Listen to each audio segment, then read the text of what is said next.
Ganga Goya. Ya, hoy. Un eloto. Eso.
Ganga Goya.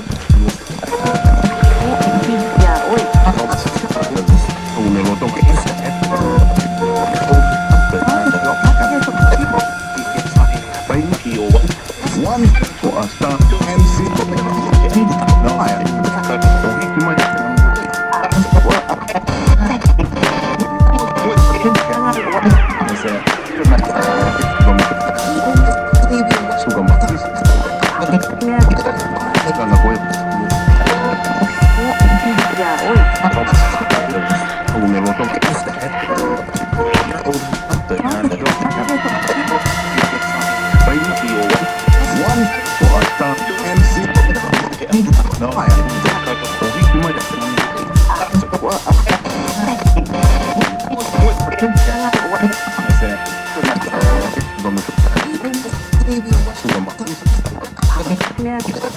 Ganga Goya.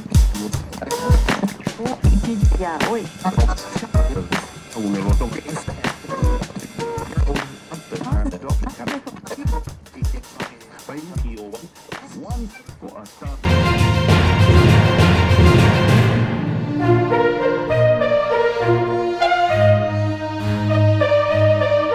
Ya, hoy.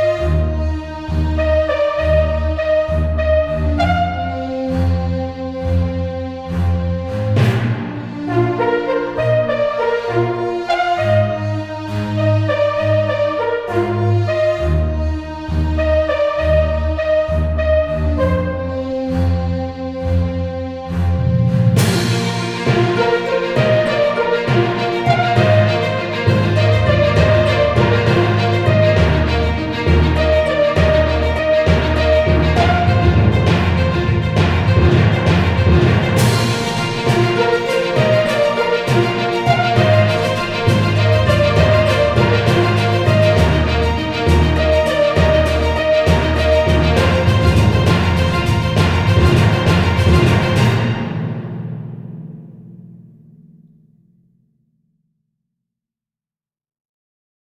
Municipal commissioner ప్రభుత్వ ఉద్యోగియా లేక గులాబీ party నేతల కార్యకర్తనా అంటూ విమర్శిస్తున్నారు. ఇవాళ ఆదిలాబాద్ ఎమ్మెల్యే జోగురామన్న బర్త్డే. ఆయన పుట్టినరోజు వేడుకలను ఆదిలాబాద్ మున్సిపల్ మెప్మా ఆధ్వర్యంలో చేస్తున్నామని జూలై 3వ తేదీ మున్సిపల్ కమిషనర్ కింది స్థాయి ఉద్యోగులకు ఆదేశాలు జారీ చేశారు. సిబ్బంది తప్పనిసరిగా హాజరు కావాలంటూ వాట్సాప్ గ్రూపుల్లో పోస్ట్ చేశారు. ఇక దీనిపై మరింత సమాచారం మా ప్రతినిధి జోషి లైవ్ అందిస్తారు.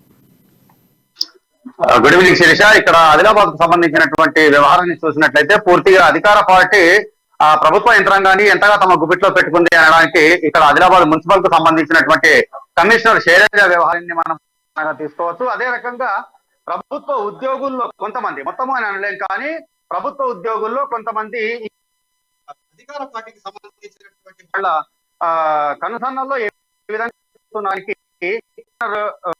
తాజా దీనికి తార్కాణంగా ఆదిలాబాద్ మున్సిపల్ కమిషనర్ శైలజ ఆదిలాబాద్ కు సంబంధించినటువంటి ఎమ్మెల్యే జోగు రామన్న జన్మదినం సందర్భంగా తప్పనిసరిగా ప్రతి ఒక్కరు హాజరు కావాలంటూ ఆమె తన కింది స్థాయి అంటే మెప్మా ఐకేపీ ఉద్యోగులకు కార్మికులకు వాళ్ళందరికీ కూడా ఏదైతే వాట్సాప్ ద్వారా ఒక హుకుం జారీ చేయడం జరిగిందో అది సర్వత్రా ఇప్పుడు పూర్తిగా చర్చనీయాంశంగా మారినటువంటి నేపథ్యం. అదే క్రమంలో కమిషనర్ కు సంబంధించినటువంటి వ్యవహార సరళి పూర్తిగా విమర్శల పాలవుతున్నటువంటి నేపథ్యం. ఈ క్రమంలో ఆమె ఒక ప్రభుత్వ ఉద్యోగిగా అధికారిగా ఆమె అభాసు పాలు కావడానికి దారితీసినటువంటి నేపథ్యం.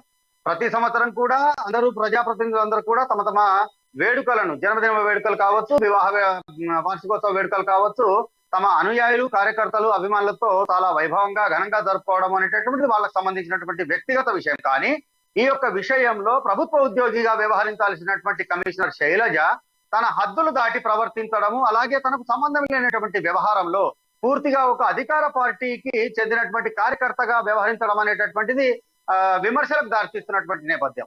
ఇక్కడ మనం ఒక్కమారు గతంలో చోటు చేసుకున్నటువంటి ఇదే తరహా ఘటనకు సంబంధించినటువంటి విషయాన్ని పరిశీలించినట్లయితే, గతంలో బెల్లంపల్లి ఎమ్మెల్యేకి సంబంధించినటువంటి జన్మదిన వేడుకలకు సంబంధించినటువంటి విషయంలో అక్కడి కమిషనర్ కూడా ఇదే తరహాలో వ్యవహరించినటువంటి తీరు అప్పట్లో రాష్ట్ర వ్యాప్తంగా పూర్తిగా దుమారం రేపడం, అలాగే చర్చనీయాంశంగా మారినటువంటి పరిస్థితుల్ని మనం ఒకసారి గుర్తు చేసుకున్నట్లయితే, అప్పట్లో ఇది పూర్తిగా వైరల్ అయినటువంటి నేపథ్యంలో ఏకంగా రాష్ట్ర ఐటీ మున్సిపల్ శాఖ మంత్రులు తారక రామారావు దీనిపైన స్పందించి అప్పుడు పరిస్థితిని చక్కదిద్దినటువంటి నేపథ్యం.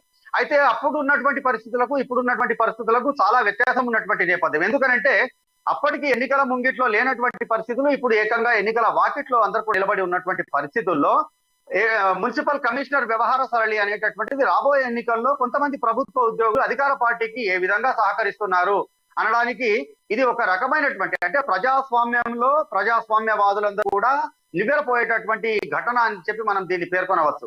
కేవలం జన్మదిన వేడుకలకు సంబంధించి మాత్రమే ఈ విధంగా అనుకూలంగా వ్యవహరించినటువంటి కమిషనరు, అలాగే ఈమెను ఉదాహరణగా తీసుకుంటే ఇలాంటి కొంతమంది ప్రభుత్వ ఉద్యోగులు రానున్న ఎన్నికలకు సంబంధించినటువంటి సందర్భంలో కనుక అధికార పార్టీకి అనుకూలంగా వ్యవహరిస్తే ప్రజాస్వామ్యానికి విలువ ఏంటి ప్రశ్న ఇక్కడ ఒకటి మనకు తెరపైకి వస్తున్నటువంటి నేపథ్యం. ఏదేమైనప్పటికీ కూడా ఆమె ఇక్కడ మున్సిపల్ కమిషనర్ గా బాధ్యతలు చేపట్టిన నాటి నుండి ఇప్పటి వరకు పూర్తిగా అధికార పార్టీకి అనుకూలంగా వ్యవహరిస్తున్నారు అనేటటువంటి ఆరోపణలు డే 1 నుండి ఉన్నటువంటి పరిస్థితి.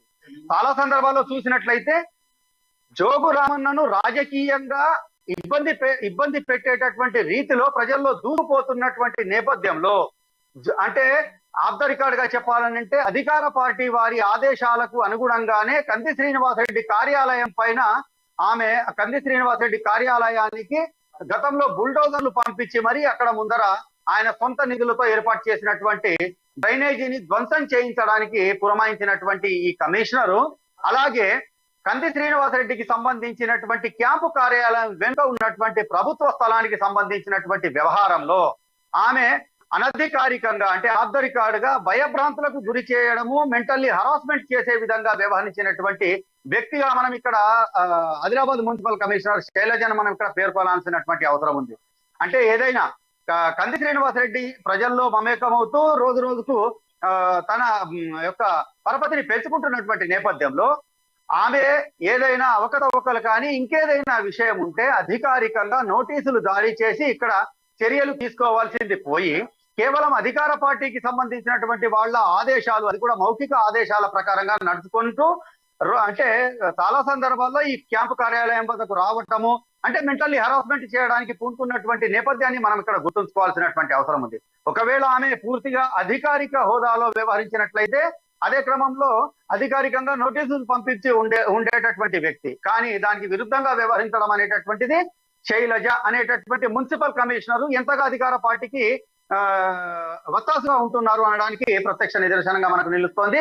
అలాగే తాజా సంఘటనను చూసుకున్నట్లయితే ఇప్పుడు స్థానికంగా ఉన్నటువంటి అంటే నెటిజన్లు సిటిజన్లే కాకుండా పూర్తిగా జిల్లా వ్యాప్తంగా ఉన్నటువంటి వాళ్ళందరూ కూడా ఈమె ఒక ప్రభుత్వ ఉద్యోగిగా అధికారిగా అనర్హురాలు అనేటటువంటి అభిప్రాయాన్ని వ్యక్తం చేయడమే కాకుండా ఒకవేళ ఆమెకు రాజకీయాల పట్ల అంతగా ఆసక్తి ఉంటే తన కమిషనర్ పదవికి రాజీనామా చేసి ఏకంగా గులాబీ కండువా కప్పుకుంటే సరిపోతుంది అనేటటువంటి అభిప్రాయాలు కూడా వ్యక్తమవుతున్నాయి. Sirisha. Right, thank you Joshi for your updates.